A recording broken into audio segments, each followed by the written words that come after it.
ऊपर शहर के एक छोटी सी जगह में शांताबाई किराए पर होटल लेकर एक दाल बाटी का छोटा सा रेस्टोरेंट खोलती है। शांताबाई पूरी मेहनत और लगन से उस होटल पर काम कर रही होती है, लेकिन शांताबाई के दाल बाटी पर उतनी भीड़ नहीं लगती जितनी की शांताबाई के होटल के सामने लगे ठेले पर भीड़ रहती थी। शांताबाई पूरी साफ सफाई और खाने पीने के सामान पर बराबर ध्यान दिया करती थी, लेकिन उसकी ग्राहकी कुछ अच्छी हो नहीं रही होती है।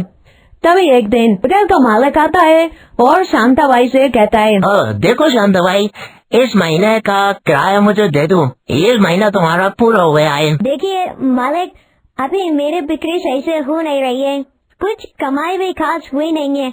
एक काम कीजिए, आप आधे ले जाइए और आधे पैसे मैं आपको 8-10 दिन बाद दे दूंगी। ये क्या बोल रही हो? मैं कोई मच्छी बाजार में मच्छी लेने निकला हूँ क्या कि आधे दे दो आधे कल दे देना? देखो, मैं कुछ दिनों बाद आऊंगा और मुझे मेरे होटल के पूरे पैसे चाहिए, नहीं तो तुम होटल खाली कर देना। इतना बोलकर होटल का मालिक वहाँ से चला जाता है। वहीं शांताबाई बुरी तरह टेंशन में होती है। समझ नहीं आ रहा क्या करूं, यहाँ होटल भी चलने का नाम नहीं ले रही है। बड़े मुश्किल से ब्याज पे पैसा लेकर ये छोटा सा रेस्टोरेंट खोला था। सोचा था दाल बाटी बनाकर लोगों को खिलाकर पूरा कर्जा चुका दूंगी और घर भी देख लूंगी, लेकिन यहाँ तो सब उल्टा ही हो रहा है। हे भगवान, मेरी मदद करो।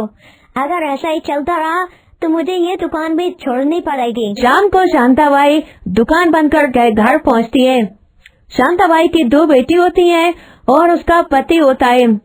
पति की नौकरी जाने के कारण घर में आर्थिक तंगी आ गई थी, जिसको पूरी करने के लिए शांताबाई एक छोटा सा रेस्टोरेंट खोलती है। अरे आ गई तुम, चलो तुम हाथ मुँह धो लो, मैं जब तक खाना लगाता हूँ। शांताबाई का पति खाना लगाता है। खाना खाते दोनों पति पत्नी बात करते हैं। शांताबाई का पति रामलाल शांताबाई से कहता है, सुनो, आज तुम्हारे रिश्तेदार के यहाँ से फोन आया था। वो बोल रहे थे कि तुम्हारे किसी रिश्तेदार की शादी है और हमें वहाँ जाना है। क्या कहा आपने? शादी है? तभी शांताबाई सोचती है, अच्छी बात है, शादी में ही चली जाती हूँ। यहाँ रहूंगी तो फालतू की टेंशन मेरे सर पर रहेगी। कुछ दिन दुकान पर नहीं जाऊंगी तो मकान मालिक भी मुझसे परेशान नहीं करेगा। यही अच्छा मौका है, यहाँ से निकल जाती हूँ। कुछ दिनों में जब मेरा दिमाग सही हो जाएगा और हो सकता है काम भी अच्छा चलने लगे। ये सब सोचने के बाद वह अपने पति रामलाल से कहती है, ठीक है जी, हम शादी में चलेंगे। कुछ दिन ऐसे ही बीतते हैं और श्यामलाल और शांताबाई उसके रिश्तेदार में शादी में वहाँ चले जाते हैं। तभी वहाँ पर शांताबाई से उसकी सहेली कहती है, अरे इधर आओ, आज मैं तुम्हें हमारे शहर के फेमस दाल बाटी खिलाती हूँ। तुम भले ही दाल बाटी का रेस्टोरेंट चलाती हो, लेकिन हमारे यहाँ के दाल बाटी बहुत फेमस है।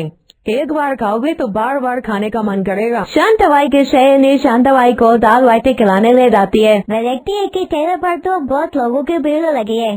तभी वह कहती है, अरे ठेले पर तो बहुत ज्यादा भीड़ लगी है। हाँ, तभी तो हमारे शहर के यहाँ दाल बाटी बहुत ज्यादा फेमस है। देखना, एक बार खाओगे तो बार बार तुम्हारा खाने का मन करेगा। शांताबाई की सहेली रामसखी 2 प्लेट दाल बाटी का ऑर्डर देती है। शांताबाई दाल बाटी खाती है तो उसे स्वाद में कुछ अजीब सा ही लगता है और वह रामसखी से कहती है, मुझे समझ नहीं आ रहा है, इसका टेस्ट थोड़ा थोड़ा अलग है। मैं भी तो इतनी सालों से दाल बाटी बना रही हूँ, लेकिन इसका टेस्ट तो कुछ अलग ही है।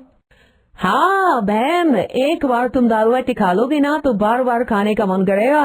पता नहीं ऐसा क्या मिला है, मुझे कुछ समझ नहीं आ रहा है। अरे बहन, तुम खाने पर ध्यान दो ना, उस पर क्यों ध्यान दे रही हो? हमारे शहर के दाल बाटी बहुत ही ज्यादा स्वादिष्ट बनाते हैं ये काका। हाँ, लोग बाबों की भीड़ यहाँ पर लगी ही रहती है। दाल बाटी खत्म करने के बाद शांताबाई रामसखी से कहती है, वह कहती है कि रामसखी, क्या तुम मेरा एक काम करोगी? अगर तुम इन काके के जो सीक्रेट मसाले हैं उसकी जानकारी मुझे दे दो तो मेरा रेस्टोरेंट जो भी चल नहीं रहा है वे भी चल पड़ेगा।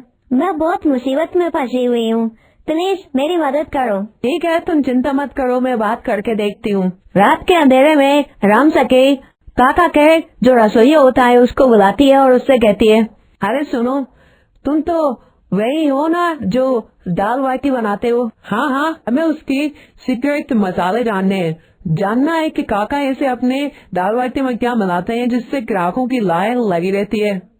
पर मैं वो तुम्हें क्यों बताऊं? अगर मैंने गलती से कुछ में बता दिया तो काका मुझे नौकरी से निकाल देंगे। नहीं नहीं, मैं नहीं बताऊंगा। देखो भैया, तुम चिंता मत करो, मैं इस शहर की नहीं हूँ, मैं दूसरे शहर से आई हूँ। अगर तुम मुझे बता भी दोगे तो किसी को कुछ पता नहीं चलेगा। बदले में तुमको कुछ चाहिए तो मैं वो तुमको दे सकती हूँ। ठीक है, पूरे 1000 रुपए लगेंगे। देती हूँ तो बोलो बताऊं। शांताबाई उसको 1000 रुपए देती है और वो बताता है, काका अपनी दाल बाटी में कुछ नशीले पदार्थ मिलाते हैं। हाँ, जिससे लोगों को उसकी लत लग जाती है और वह इसके आदी हो जाते हैं। बस यही कारण है कि उनके कहने पर लोगों की भीड़ लगी रहती है।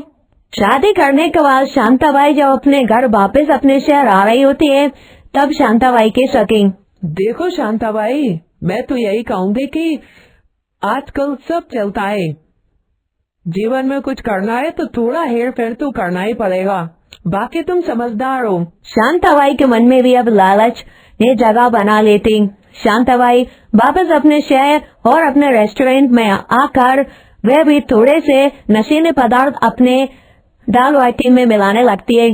देखते ही देखते उसका रेस्टोरेंट चल पड़ता है और लोगों की भीड़ उसके रेस्टोरेंट में लगी रहती है। शांताबाई ये सब देखकर बहुत ज्यादा खुश होती है। वह देखते ही देखते अपना घर और परिवार अच्छे से चलाने लगती है। तभी एक दिन उसको पति, अरे वाह शांताबाई, हमारा घर तो बहुत अच्छे से चलने लगा, जो उधार था वह भी चुकता हो गया। बस अब जल्दी से हम एक नया घर और ले लें। ये आप चिंता मत कीजिए, देखना हम जल्दी अपना खुद का घर भी लेंगे। ऐसे ही कुछ दिन बीत जाते हैं। शांताबाई की अच्छी कमाई होती है, लेकिन एक दिन खबर आती है तो वह काका जो अपने दाल बाटी में कुछ नशीले पदार्थ मिलाकर दाल बाटी बेच रहे होते हैं उनको पुलिस पकड़ लेती है। ये सारी बातें राम सखी अपनी सहेली शांताबाई को बता रही होती है। तभी शांताबाई भी सोचती है, भले ही मैं इतने दिनों से कुछ नशीले पदार्थ अपनी दाल बाटी में मिला रही हूँ और लोगों को गुमराह करने की कोशिश कर रही हूँ, लेकिन देखा जाए तो मेरा जो उधारी था वह भी चुकता हो गया है और मैंने अपना एक घर भी ले लिया है। अब समय है कि मैं ईमानदारी से ही काम करूं, नहीं तो ये रास्ता मुझे और मेरे परिवार को किसी दिन बड़ी मुसीबत में डाल देगा। उस दिन के बाद से शांताबाई ने अपने दाल बाटी में नशीले पदार्थ मिलाना बंद कर दिया। शांताबाई के दाल बाटी पूरे मार्केट में फेमस हो चुके थे, तो अब वह बिना नशीले पदार्थ के भी अच्छी दाल बाटी बेच रही होती है और उसका घर परिवार भी अच्छे से चलने लगता है। शांताबाई का रेस्टोरेंट अब अच्छे से चल रहा होता है और वह अब कोई भी नशीले पदार्थ